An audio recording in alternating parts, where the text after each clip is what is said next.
Hello friends, this is our sixth video of Constitutional Law Series. So आज हम लोग discussion होगा constitutional articles और कॉन्स्टिट्यूशनल प्रोविजंस जो कि इन्वायरमेंट से रिलेटेड है। इन्वायरमेंट एक बहुत ही इम्पॉर्टेंट टॉपिक है और इस टॉपिक का बहुत बार क्वेश्चंस आते हैं एसए में, जुडिशरी या यूपीएससी के एग्जाम में। सो अगर एसए में इन्वायरमेंट से रिलेटेड कोई टॉपिक आता है जुडिशरी या यूपीएससी के एग्जाम में, और अगर उसमें आप कुछ कॉन्स्टिट्यूशन के अच्छे आर्टिकल्स या प्रोविजंस को मेंशन करते हैं, so it will make it somewhat more impressive. So आज के वीडियो में हम लोग बेसिक ओवरव्यू देखेंगे कॉन्स्टिट्यूशनल आर्टिकल और कॉन्स्टिट्यूशनल प्रोविजंस का जो कि एनवायरनमेंट से रिलेटेड है। So firstly, Indian constitution is one of the few constitution in the world which obligates the citizens as well as the state to protect and improve the environment. Also, the provisions for environment protection are given in three main places: directive principles of state policy, fundamental duties, and center and state relations. So the first article of constitution which is related to environment is Article 48A. So in Article 48A, it states that the state shall endeavor to protect and improve the environment and to safeguard the forest and wildlife of the country. So Article 48A was added by 42nd Amendment Act, and it obligates the state to protect and improve environment and to safeguard forest and wildlife of the country. So to give effect to this article, to improve Environment Protection Act was passed, and to safeguard forest and Wildlife Protection Act 1972 was passed. So these two were the first legislation regarding environment in our country.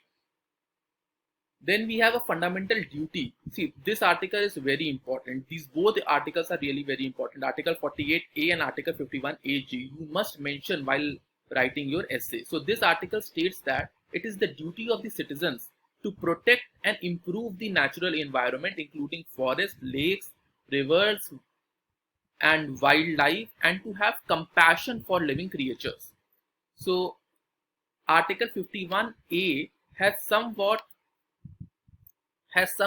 created a duty on the citizens to protect the environment, and these two articles have somewhat brought judge-induced, judge-led, and judicially administered jurisprudence of environmental protection. What does it mean, judge-induced, judge-led? It means that अगर environment से related कोई भी matter judge के पास आता है, so he can say, if he wants, he can say कि ये तो पॉलिसी मैटर है, ये तो पार्लियामेंट के ऊपर है कि वो इन्वायरमेंट को प्रोटेक्शन करने के लिए लॉ बनाए. But these two articles the जज should keep in mind, and he has full power to formulate guidelines by his own. So that's why we say that, you know, these two articles have somewhat given judge-induced, judge-led, and judicially administered jurisprudence of environment protection in our country, because many cases are there and most of the guidelines are formulated by judiciary in regard to protection of environment.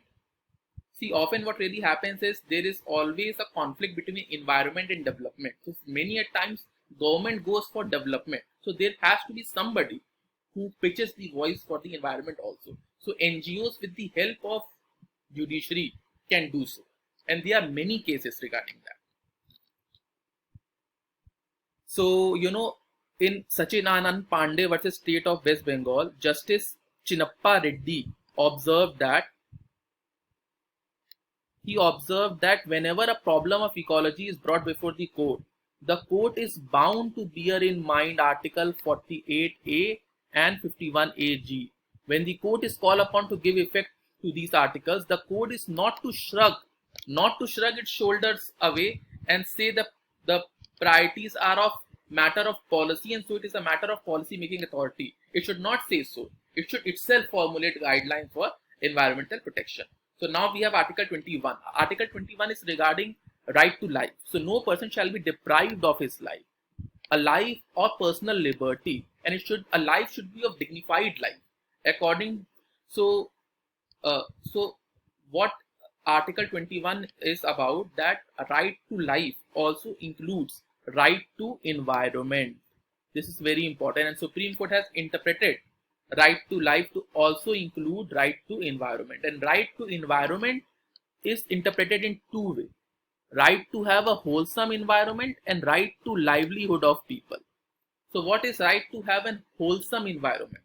It is it is it means clear, hygienic, unpolluted environment which leads to a life of dignity. To have a life of dignity, you must have an unpolluted and hygienic environment around yourself. So in this regard, the approach of the court, how was the approach of the court regarding Article 21? So approach of the Supreme Court till 1980, it didn't, like, it entertained, but it never specifically mentioned Article 21 is violated or right to environment is in Article 21.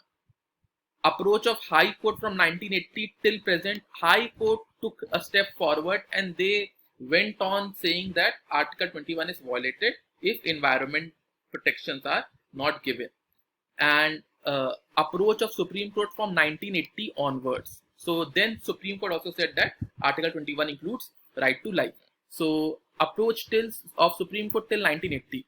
So in a case called Dehradun Mussoorie Hill Squaring case, rural litigation and entitlement came, Dehradun versus state of UP. So in this case, it was the first indication of recognizing the right to live in healthy environment as part of Article 21. So first case was this, the first indication by the Supreme Court. Then it was MC Mehta. In this case, it was a quarrying case. The hills, the stones were taken out of the hills by illegal mining. So Supreme Court stopped that. In MC Mehta versus Union of India, three important questions came. What is the scope of Article 32? Rule of strict liability and issue of compensation. So see, Article 32 earlier in this case also, in Dehradun case, the Supreme Court accepted the writs under Article 2, but didn't specifically said that which right was violated. So in this case, it was said that Article 32 is not confined to preventive, but it also extends to remedial measures. So if a fundamental right has been violated, the court can take steps to formulate guidelines that it should not happen further. That is why the court can take steps to formulate guidelines for environmental protection also. In second, that rule of strict liability, whether to follow or not, the court said that rule of strict liability, in case of strict liability, what really happens is if you have an hazardous industries and some leakage happen, who will be liable? So generally the strict liability says that you will be liable, the industry which is doing it will be liable, but there are three exceptions: act of God, plaintiff's own fault, and act of third parties. So if the cases fall in these exceptions, the enterprise can escape itself. So it was generally used by the enterprise to get escape itself. But since the court said that this strict liability is the principle of 19th century, now the economy is highly industrialized and there are very much chances that these hazardous industries can get escape. So that is why they should be absolutely liable. They should be absolutely liable. These are the concepts of tort. So the exceptions given in strict liability was also removed. So now if anything happens, the enterprise will be absolutely liable. And also it said that the compensation should be on deep pocket theory, that the big the enterprise is, the big the compensation will be. So now the approach of High Court from 1980 till present. So High Court, it went on saying that right to life also includes right to healthy environment.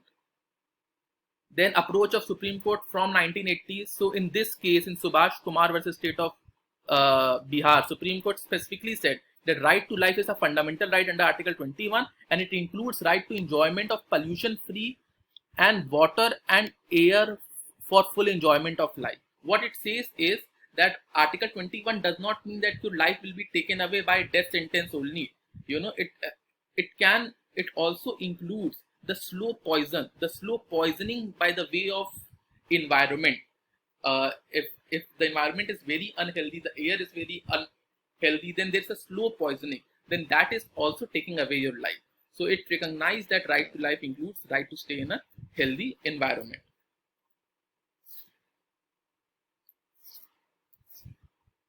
So now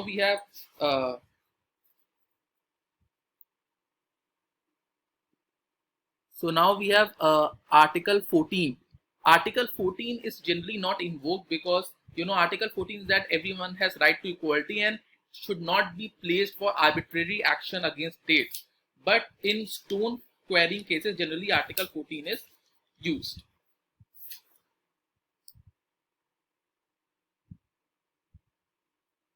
Then Article 19(1)(a) can also be used. The court said that Article 19(1)(a) is about freedom of expression. So the court said that loudspeakers cannot be termed, if loudspeakers are causing noise pollution, they cannot get protection under Article 19(1)(a).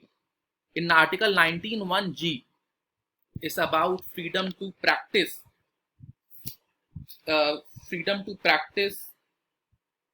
any trade and profession of the choice. So the court in this case said that in S. Jagannath versus Union of India, the court said that the case was related to intensified prawn farming culture. So the beaches were very much affected. So the court said that sea beaches and sea coasts are the gifts of nature, and any activity polluting the same cannot be permitted. So it imposed a lot of restriction on that. So what are the remedial ways by which we can can go to court? So we can go it under Article 226 and Article 32. With this article, see, if there is a violation of fundamental rights, so we can always go with Article 226 and Article 32. And since right to environment is also a fundamental right, therefore if we will go by this way, the procedure will be simple for us, because there is violation of a fundamental right and not a legal right. So now the concept of PIL, it has also revolutionized the traditional adversary litigation. So in PIL, a person acting bona fide and having sufficient interest can move the court for redressing the public injury. So this was stated in SP Gupta versus Union of India. So earlier there were class action concept which was given in CPC. So somewhat PIL is collaborative effort between the court, the citizen and the officials to safeguard the environment. And the court have always said that environment are the rights which are social, collective, diffused right, and it needs to be protected. And we have to utilize the zeal and initiative of public minded people by allowing them to move to the court for the general good, though they may not be directly involved, because in fundamental right you should be directly involved, but with PIL you can go directly on the in the court. And also it should not be in the garb of taking revenge, that if some company is not benefiting you, so just to take revenge, if you are filing PIL, then court will not accept that situation. This was said in Subhash Kumar versus State of Bihar. Also there is a concept of pro bono publico. It means professional working voluntarily and without payment for public good. So this was regarding pro bono publico. So now what we have discussed is, we have discussed Article 48A, 51AG, Article 19(1)(a), 19(1)(a)(g), Article 14 PIL. So all these provisions can be used very well in writing essays and all. See, right to livelihood of person also includes that right to life does not merely mean that life can be taken or extinguished by death sentence or by killing. If the right of livelihood is